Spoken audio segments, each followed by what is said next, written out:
I welcome you all in the next video tutorial of HP Government Departmental Examination. So in this video, we are going to study a previously asked question, and this question was asked in October 2016. The question was differentiate between appropriation and reappropriation. As you can see, what is appropriation? So after the allotment of the budget, we have to do the purchasing procedure or any other procedure that utilizes the budget. For that, appropriation and reappropriation is necessary. और अगर सरल भाषा की बात की जाए तो appropriation का शाब्दिक अर्थ से हम समझ सकते हैं the act of setting aside money for specific purpose. आपका बजट पास हो चुका है, बजट पास होते वक्त ये ध्यान रखा जाता है कि किस डिपार्टमेंट को कितना रुपए कितना पैसा दिया जाएगा, वही अप्रोप्रिएशन है। डिफरेंट हेड्स में पैसों को डिवाइड करना ही अप्रोप्रिएशन कहलाता है, the act of setting aside money for a specific purpose. और ये निश्चित किया जाता है, ये सुनिश्चित किया जाता है कि एग्रीकल्चर डिपार्टमेंट के लिए इतने रुपए रखे हैं, ये खर्च होने चाहिए। लेकिन किसी कारणवश अगर वो खर्च ना हो या बजट कम पड़ जाए, उन परिस्थितियों में रीअप्रोप्रिएशन का कंसेप्ट आता है। तो चलिए एचपीएफआर 2009 के अकॉर्डिंग देखते हैं क्या डेफिनेशन है एप्रोप्रिएशन एंड रीअप्रोप्रिएशन की। As you can see, this is the HPFR 2009. Appropriation being the assignment to meet specified expenditure of funds included in a primary unit of appropriation, which simply means that it is an assignment to meet specified expenditure of fund. तो किसी भी head में, किसी भी department में basically funds को appropriate किया जाता है ताकि ये सुनिश्चित किया जा सके कि कितना पैसा खर्च होगा उस पर्टिकुलर डिपार्टमेंट और पर्टिकुलर हेड में। तो it has a simple definition as per act, assignment to meet specified expenditure of fund that included in primary unit of appropriation. And let's see about the reappropriation now. जैसा कि हमने discuss किया, कई परिस्थितियां हो सकती हैं जब आपका जो पैसा है वो खर्च ना हो, तो उन परिस्थितियों में क्या किया जाएगा, किस तरह से रीअप्रोप्रिएशन का कंसेप्ट आता है एचपीएफआर 2009 के according.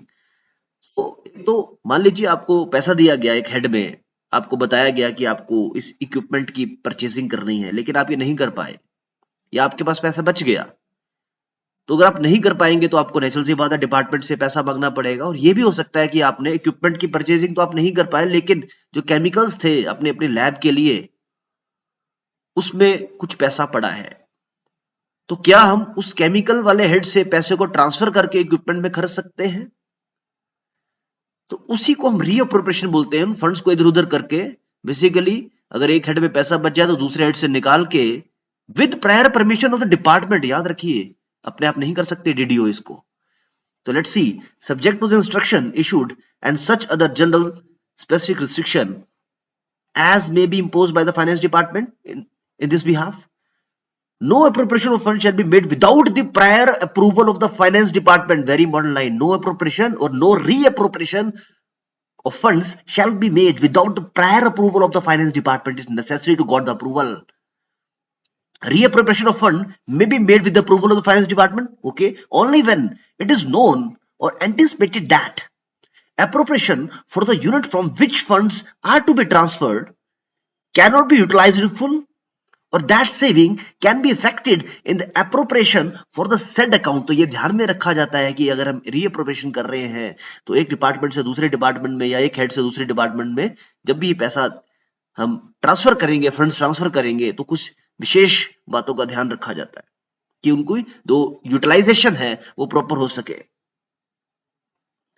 Next, funds shall not be reappropriated from a unit with the intention of restoring the diverted appropriation to that unit when saving become available under other units later in the financial year. उस बात का भी ध्यान रखा जाएगा कि अगर पिछले वित्तीय वर्ष में कुछ शेष रह चुका है, उस चीज की आपूर्ति करने के लिए आप रीअप्रोप्रिएट कर रहे हैं तो वो with the prior permission department ही समझा जाए।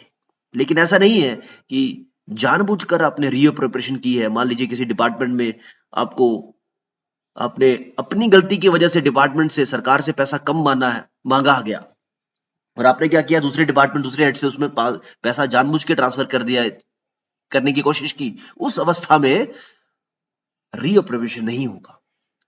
An application for the reappropriation fund shall be made in the prescribed manner। तो इसमें बताया गया है कि किस तरह से reappropriation of funds की एप्लीकेशन भी लिखी जाती है। So I hope this will give a brief idea about the appropriation and reappropriation. Thank you all for your patient listening.